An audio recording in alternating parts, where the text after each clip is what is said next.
लेकिन video start करने से पहले ना चैनल को सब्सक्राइब कर दो यार। चैनल को सब्सक्राइब नहीं करते, आप वीडियो देख लेते हो, श्राप लगेगा मेरा श्राप। चैनल को सब्सक्राइब करो अभी, इसी वक्त, नहीं तो पक्का गर्लफ्रेंड नहीं पटेगी, सिंगल मरोगे तुम, सिंगल। और चलो इसी के साथ शुरुआत करते हैं आज की हमारी वीडियो। केतना लोग भइल तोहर दीवाना, के चिखइबू तू आपन खजाना, आपन खजाना, आपन खजाना। केतना लोग भइल तोहर दीवाना, के चिखइबू तू आपन खजाना। अब करत सब लोग अति हे कृति हमके बना ल तू पति, कोनो होई न छती।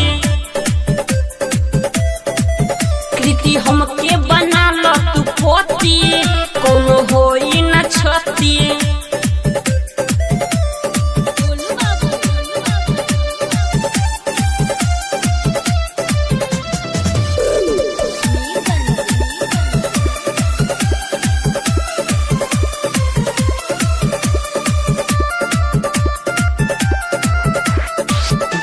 तू ही तो हऊ हमारे जान हो, तोहरे में बसेला परान हो।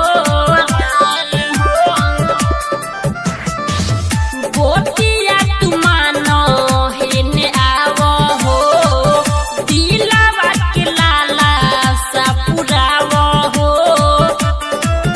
इज्जत कोइलो त कैसे किलोती कृति हमके बना ल तू पति, कोनो होई न छती।